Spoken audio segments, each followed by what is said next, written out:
Power of attorney म्हणजे POA म्हणजे काय?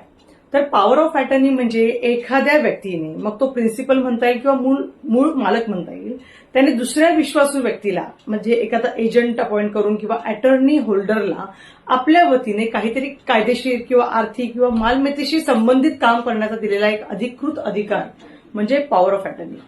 आता तुम्हाला एक उदाहरण देते. परदेशामध्ये असलेला मुलगा भारतातील फ्लॅट विकण्यासाठी वडिलांना अधिकार देतो.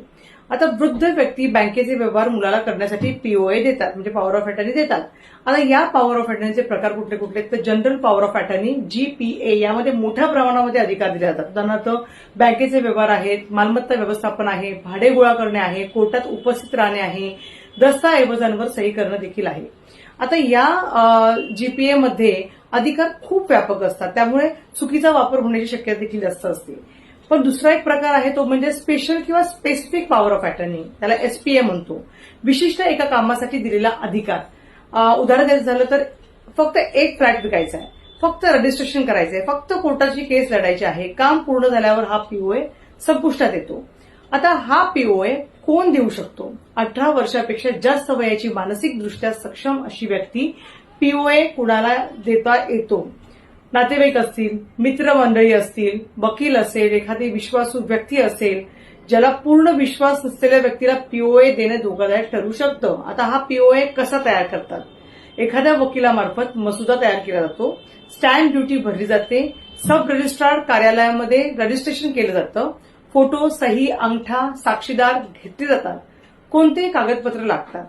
आधार कार्ड आहे, पॅन कार्ड आहे, फोटो, मालमत्तेचे कागदपत्र, साक्षीदारांचे ID प्रूफ. मग पॉवर ऑफ रजिस्ट्रेशन आवश्यक आहे का? असा मुद्दाही डोळ्यात आपल्या समोर येतो. हो आहे. विशेषतः मालमत्ता खरेदी विक्री असेल, रजिस्ट्रेशन असेल, सोसायटीचे व्यवहार असतील, यासाठी रजिस्टर्ड POA असणं खूप आवश्यक आहे. फक्त नोटरी POA अनेक वेळा पुरेसा मानला जात नाही. फक्त नोटरी POA कधी वैध आहे? तर काही मर्यादित कामांसाठी, लाईक बँका आहेत किंवा एखादं हलकं प्रशासकीय काम करायचं आहे, त्या ठिकाणी नोटरी चालू शकतं, ते वैध मानलं जातं. पण मालमत्ता विक्रीसाठी रजिस्टर्ड POA अधिक सुरक्षित व आवश्यक मानला जातो. आता या POA वरून मालमत्ता विकता येते का? तर Suraj lamp and industries private limited versus state of Haryana या सुप्रीम कोर्टाच्या निर्णयानुसार फक्त GPA वर मालकी हस्तांतरण होत नाही. GPA सेल वैध विक्री मानली जात नाही. म्हणजे POA होल्डर विक्रीची प्रक्रिया करू शकतं, पण योग्य सेल डेट असणं आवश्यक आहे. आता या POAचे काही धोकेही आहेत, ते आज आपण बघूयात. एजंट जर नेमला तर तो चुकीच्या पद्धतीने मालमत्ता विकू शकतो. अशा प्रकारच्या गोष्टी घडतात. खोटी सही, फसवणूक होऊ शकते. अनेक वेळा POA मध्ये दिलेले अधिकार स्पष्ट नसतात. प्रिन्सिपलचा मृत्यू झाला, जो ओनर आहे ओरिजिनल, त्याचा जर मृत्यू झाला तर सामान्यतः POA हा संपतो. POA कधी रद्द करता येतो? प्रिन्सिपल जी मूळ व्यक्ती आहे कधीही POA कॅन्सल करू शकते. आता याची प्रक्रिया असते. रिओकेशन डीड तयार करायला लागतं, त्याचंही रजिस्ट्रेशन करणं बंधनकारक आहे. संबंधित व्यक्तीला नोटीस देणं. POA कॅन्सल केल्यावर काय करावे? आता बँका आहेत, सोसायटी आहेत, सब रजिस्ट्रार संबंधित कार्यालय आहेत, यांना लेखी माहिती द्यावी लागते. POA देताना काळजी काय घ्यायला पाहिजे? तर पूर्ण विश्वासू व्यक्तीलाच अधिकार द्या. शक्यतो स्पेसिफिक POA द्या. अधिकार स्पष्ट लिहा. कालावधी नमूद करा. रजिस्टर्ड POA तयार करा. सर्व कागदपत्रांच्या कॉपी जवळ ठेवा. व्यवहारानंतर POA कॅन्सल तुमचा करा.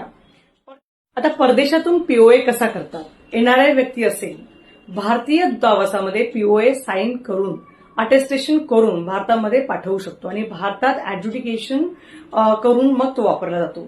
आता यासाठी महत्वाचे कायदे काय आहेत? तर पॉवर ऑफ अटर्नी ऍक्ट आहे, रजिस्ट्रेशन ऍक्ट आहे, इंडियन स्टॅम्प ऍक्ट आहे आणि ट्रान्सफर ऑफ प्रॉपर्टी ऍक्ट. या सगळ्यांची त्यामध्ये गरज लागते आपल्याला. POA हा अत्यंत महत्वाचा आणि शक्तिशाली कायदेशीर दस्तऐवज आहे. योग्य व्यक्तीला मर्यादित अधिकारांसह आणि कायदेशीर नोंदणी करूनच POA हा द्यावा लागतो. अन्यथा मालमत्ता फसवणूक, बेकायदेशीर विक्री किंवा कोर्ट केस होण्याची शक्यता वाढते. आता सेक्शन 202 म्हणजे काय आणि याचा POAशी काय संबंध आहे? तर इंडियन कॉन्ट्रॅक्ट ऍक्ट 1872 मधील सेक्शन 202 मध्ये एजन्सी कपल्ड विथ इंटरेस्ट बद्दल एक तरतूद केलेली आहे. जर एजंटला त्या मालमत्तेमध्ये किंवा व्यवहारामध्ये स्वतःचा आर्थिक हितसंबंध असेल तर त्या प्रिन्सिपल त्या एजन्सीला तो जो प्रिन्सिपल आहे त्या एजन्सीला सहजपणे रद्द करू शकत नाही. एजंटने पैसे गुंतवले असतील, काही हक्क मिळवले असतील, व्यवहारामध्ये आर्थिक स्वारस्य असेल तर जो प्रिन्सिपल आहे तो पीओए अचानक कॅन्सल करू शकत नाही, एजंटचे अधिकार संपवू शकत नाही, जोपर्यंत त्या व्यक्तीचा, त्या एजंटचा इंटरेस्ट पूर्णपणे फुलफिल होत नाही. तुम्हाला एक उदाहरण देते. एखाद्या व्यक्तीने दुसऱ्याला जमीन विकण्यासाठी पीओए दिला आणि त्या एजंटने आधीच त्या जमिनीसाठी पैसे दिलेले आहेत. मग आता मूळ मालक अचानक पीओए कॅन्सल नाही करू शकत, कारण एजंटचा त्या व्यवहारामध्ये आर्थिक हितसंबंध निर्माण झालाय. सेक्शन 202चं महत्व कसं आहे तर हा जो कलम आहे तो एजंट संरक्षण करतोय, कारण की प्रिन्सिपल काही वेळा पैसे घेऊन व्यवहार करून नंतर पीओए कॅन्सल करण्याचा प्रयत्न करतात. अशा वेळेस सेक्शन 202 खूप महत्वाचं ठरतं.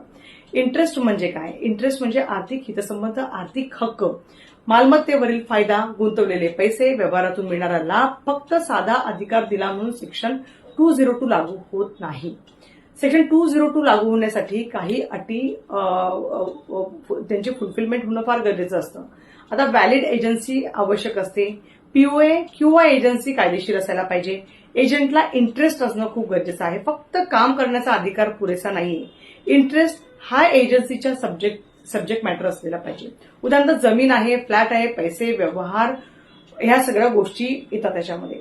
मृत्यूनंतर काय होतं? सामान्य पीओए मध्ये प्रिन्सिपलच्या मृत्यूनंतर तो संपतो, पण सेक्शन 202 जर लागू असेल तर काही परिस्थितीमध्ये एजंटचे अधिकार टिकून राहतात, कारण त्याचा आर्थिक हितसंबंध त्याशी जोडला गेलेला असतो. कोर्ट सेक्शन 202 कधी मान्य करतं तर कोर्ट तपासतं पैसे दिल्याचा पुरावा काय आहे, अग्रीमेंट, व्यवहाराची कागदपत्र, पीओए मधील क्लॉजेस, इंटरेस्ट खरोखर आहे का, हे महत्वाचे न्यायालयीन मुद्दे पडताळले जातात. अनेक वेळा development agreement, builder POA, property transactions आहे त्याच्यामध्ये सेक्शन 202 वापरले जातात. विशेषतः बिल्डरला डेव्हलपमेंट राईट्स दिलेले असतील आणि त्याने पैसे गुंतवलेले असतील तर प्रत्येक पीओएवर सेक्शन 202 लागू होत नाही. फक्त हा इरिव्होकेबल पीओए आहे असे लिहिले म्हणून तो सेक्शन 202 अंतर्गत येत नाही. कोर्ट प्रत्यक्ष इंटरेस्ट तपासतं. इरिव्होकेबल पीओए म्हणजे काय असा प्रश्न तुम्हाला पडला असेल तर तो सहज कॅन्सल न होणारा पीओए. तो खरोखर इरिव्होकेबल ठरण्यासाठी एजंटला वास्तविक आर्थिक इंटरेस्ट असणं गरजेचं असतं. व्यवहारात कुठे जास्त वापर केला जातो तर रिडेव्हलपमेंट आहे, बिल्डर अग्रीमेंट्स आहेत, डेव्हलपमेंट राईट्स आहेत, प्रॉपर्टी सेल आहेत, ट्रान्झॅक्शन्स आहेत, फायनान्स रिकव्हरी असतील त्याच्यामध्ये हा वापरला जातो. सेक्शन 202 हे एजंटच्या आर्थिक हिताचे संरक्षण करणारे महत्वाचे कलम आहे. जर एजंटला व्यवहारात वास्तविक आर्थिक इंटरेस्ट असेल तर प्रिन्सिपल त्या एजन्सीला सहजपणे रद्द करू शकत नाही आणि त्यामुळे प्रॉपर्टी आणि डेव्हलपमेंट व्यवहारामध्ये कलम अत्यंत महत्वाचं मानलं गेलं. ही आजची तुम्हाला दिलेली माहिती कशी वाटली कमेंट बॉक्समध्ये नक्की सांगा. धन्यवाद.